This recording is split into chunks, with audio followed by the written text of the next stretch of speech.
श्रीमद् भागवत गीता भगवान का गाया हुआ वह ज्ञान है जो आज भी लोगों को सही दिशा दिखाता है। जिस तरह आज हम कई बार तमाम कारणों के चलते अपने कर्तव्यों से विमुख हो जाते हैं और हार कर समस्याओं से पलायन करने लगते हैं, उसी प्रकार महाभारत के युद्ध के समय निराश असमंजस की स्थिति में दिखाई देते हैं। तब भगवान श्री कृष्ण ने उन्हें जो दिव्य ज्ञान दिया वह गीता के रूप में हमारे सामने है। कलयुग की आपाधापी भरी जिंदगी में आखिर क्यों जरूरी है गीता का पाठ, इसे जानने के लिए आपको गीता का सिर्फ पठन नहीं बल्कि मनन करना होगा। दरअसल जब कभी कोई व्यक्ति कर्तव्य पथ पर चलते हुए व्यक्तिगत, पारिवारिक, व्यावसायिक या ऐसे किसी विचार व्यूह में उलझता है तो उसे उसके माध्यम से सही रास्ता प्राप्त होता है। जीवन के उस मोड़ पर जब कोई व्यक्ति को वह रास्ता नहीं सोचता तब वह खुद को तमाम समस्याओं से घिरा पाता है तो कर्तव्य अकर्तव्य के असमंजस में फंस जाता है। उस मुश्किल समय में श्रीमद् भागवत गीता उसका हाथ थामती है और मार्गदर्शन करती है। एक बार माता पार्वती महादेव जी से पूछते हैं कि किस ज्ञान के बल पर संसार के सब लोग आपको शिव कहकर पुकारते हैं। पूछते हैं मृगछाला ओढ़े और अपने सभी अंगों में शमशान की विभूति लगाए, गले में सर्प और नर मुंडों की माला पहने हुए हो, इनमें से तो कोई पवित्र नहीं है, फिर आप किस ज्ञान से पवित्र माने जाते? तब महादेव ने उत्तर दिया, हे प्रिय सुनो, मैं गीता ज्ञान को अपने हृदय में धारण करने से पवित्र माना जाता हूँ। इस ज्ञान से मुझे बाहर के कर्म नहीं व्यापते। तब पार्वती जी ने कहा, हे भगवान, जिस गीता ज्ञान की आप ऐसी स्तुति करते हैं उसके श्रवण से कोई कृतार्थ भी हुआ है? महादेव ने उत्तर देते हुए कहा, इस ज्ञान को सुनकर बहुत से जीव कृतार्थ हुए हैं और आगे भी होंगे। दोस्तों, आज के इस वीडियो में आप सभी को गीता का प्रथम अध्याय के बारे में हम विस्तृत जानकारी देंगे, तो इस वीडियो को पूरा जरूर देखिएगा। श्रीमद् भागवत गीता के सबसे पहले दो शब्द धर्म क्षेत्र, कुरुक्षेत्र। इस जगत में हम जीवन जीते हैं और जीवन हमारा कुरुक्षेत्र भी है और धर्म क्षेत्र भी। ये हमारी कर्म भूमि है जहां हम अपने कर्तव्यों का निर्वहन करते हैं। अर्जुन, जो कि गीता के शुरुआत में अपने जीवन के सबसे महत्वपूर्ण युद्ध को लड़ने जा रहे थे, किंतु वह अत्यधिक हताश, निराश, भ्रम मोह में था। हम भी अपने जीवन में इसी तरह से हताशा और निराशा का सामना करते हैं और इन परिस्थितियों में भगवान श्री कृष्ण जो समाधान देते हुए कहते हैं, हृदय की क्षुद्र दुर्बलता, सारे भ्रमों को पीछे छोड़ सब कुछ भुलाकर खड़े हो जाओ मेरे साथ। तो यहाँ श्री कृष्ण जी अर्जुन को केवल शाब्दिक ज्ञान ही नहीं अपितु प्रायोगिक ज्ञान भी प्रदान करते हैं जिससे उसे विजयश्री प्राप्त होती है। तो यही शुरुआती दो शब्द हमें जीवन के लिए गूढ़ प्रेरणा और दिशा प्रदान कर रहे हैं। क्या आप जानते हैं गीता का अर्थ क्या होता है?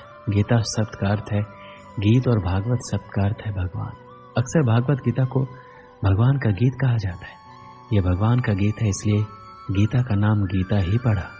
गीता में लिखा है, क्रोध से भ्रम पैदा होता है, भ्रम से बुद्धि व्यग्र होती है, जब बुद्धि व्यग्र होती है तब तर्क नष्ट हो जाता है और जब तर्क मरता है तो मनुष्य का विवेक नष्ट हो जाता है और उसका पतन शुरू हो जाता है। इस आधार पर कई ज्ञान और बुद्धि को खोलने वाली बातें लिखी है।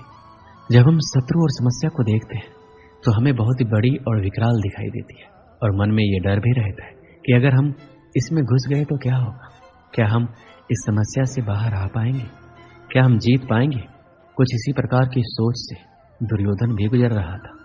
दुर्योधन गुरु द्रोणाचार्य से कहता है कि बड़े बड़े धनुष वाले तथा युद्ध में भीम और अर्जुन के सामने सूरवीर तथा महारथी राजा द्रुपद, चिकितान तथा बलवान काशीराज, पुरोजित, सुभद्रा पुत्र अभिमन्यु एवं द्रौपदी के पांचों पुत्र, ये सभी के सभी महारथी हैं।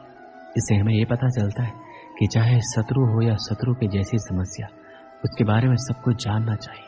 समस्या के हर पहलू से हमें वाकिफ होना चाहिए और उसके हर अंग के बारे में हमें मालूम होना चाहिए, जैसे कि उस स्थिति में दुर्योधन भी कर रहा था। इसमें दुर्योधन आगे द्रोणाचार्य से कहता है, हे ब्राह्मण श्रेष्ठ, पांडवों की सेना के योद्धाओं को तो आपने देख लिया। उसके बाद दुर्योधन अपनी सेना के महारथियों का परिचय देता है।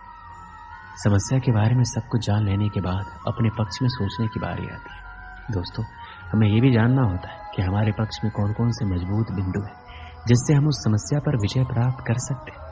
जिस तरह से हम वर्तमान समय में हमारे जोखिमों का आकलन करते हैं, वैसे ही दुर्योधन भी अपनी शत्रु की सेना को देखते हुए, दोनों सेनाओं के योद्धाओं की बात करते हुए आगे होने वाले युद्ध के लिए तैयार हो रहे हैं।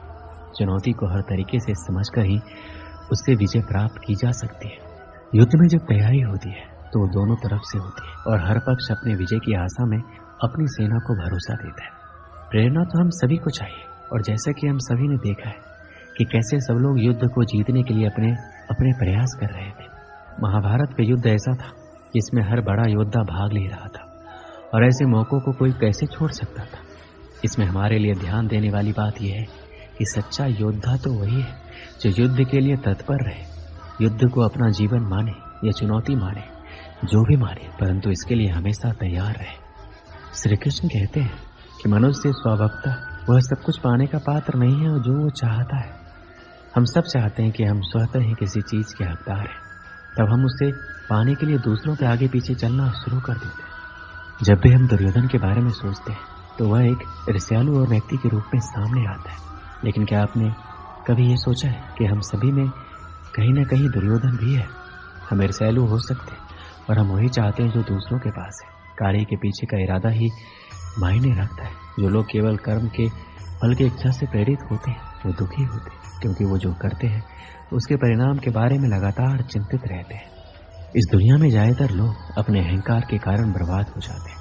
वो विश्वास या भरोसे से ज्यादा अपने ईगो को महत्व देते हैं। आदमी का अहम और वहम दोनों उसे सफलता की सीढ़ियां चढ़ने नहीं देता, क्योंकि एक अहंकार या आदमी की दुनिया उसी से शुरू होती है और उसी पर खत्म हो जाती है। हर व्यक्ति के अंदर किसी न किसी तरह का घमंड होता है। यह मनुष्य का एक स्वभाव है। जब हम खुद को जमीन से जुड़ा हुआ पाते हैं तो हमारे नीचे गिरने का सवाल ही पैदा नहीं होता। लेकिन जब सफल होने पर हम खुद को आसमान में ले जाते, अपने दिमाग को चढ़ाने लगते, तब हमें आसमान से नीचे गिरने में देर नहीं लगती। अहंकार को अपने दिमाग में घर ना करने दें, नहीं तो आपने जितनी जल्दी सफलता की सीढ़ियां चढ़ी है, आपको वहां से नीचे उतरने में देर नहीं लगेगी। एक समय की बात है, रामनगर गांव में एक बूढ़ा आदमी अपने पुत्र के साथ रहता था।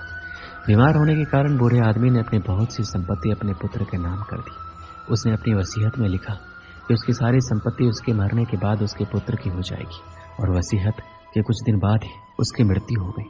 संपत्ति इतनी थी, उसका पुत्र और आगे आने वाली 7 पुश्ते बिना कोई काम धंधा किए आराम से खा पी सकते थे। मगर उसका पुत्र अभी भी संतुष्ट नहीं था। वह अधिक से अधिक धन कमाना चाहता था। इसलिए उसने अपने सभी अचल संपत्ति बेच दी और भिन्न भिन्न वस्तुओं की खरीद कर उसका व्यापार करना आरंभ कर दिया।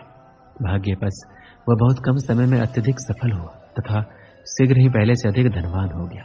उसने इतना अधिक धन इकट्ठा कर लिया कि दूसरे व्यापारी उससे ईर्ष्या करने लगे। कभी कभी दूसरे व्यापारी या उसके मित्र उससे सफलता का रहस्य पूछते तो वो कहता, मैं इसलिए उन्नति कर रहा हूँ कि मैं अपने धंधे को समझता हूँ और कठोर परिश्रम करता हूँ, और मैं अपने ग्राहकों को भी खुश रखना जानता हूँ। चूंकि उसने सचमुच व्यापार में तरक्की की थी, इसलिए उसके मित्र और अन्य व्यापारी उसकी सीखीबाजी को सच मानते थे।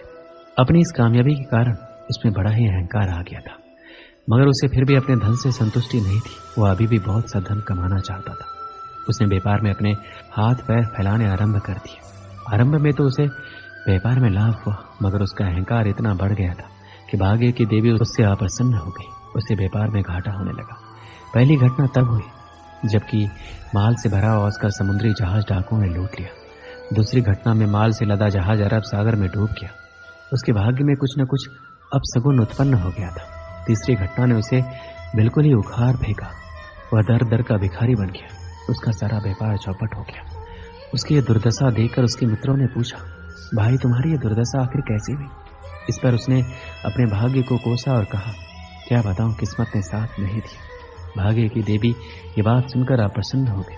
वह साक्षात उसके सामने प्रकट होकर बोली, तुम सचमुच बहुत अकृतज्ञ हो। जब तक तुम सफलता की सीढ़ियां चढ़ते रहे तब तक तुम उसका सारा श्रेय खुद लेते रहे, मगर जैसे ही हालात खराब हुए तुमने भाग्य को धिक्कारना आरंभ कर दिया। याद रखो, मनुष्य की अहंकार ही उसे ले डूबता है। इस कहानी से हमें क्या सीख मिलती? अहंकार से व्यक्ति का सर्वनाश हो जाता है और हमें कभी अहंकार नहीं करना चाहिए। दोस्तों, इस वीडियो में बस इतना ही। मिलते हैं अगली वीडियो में, अपना ख्याल रखिएगा। जय श्री कृष्ण।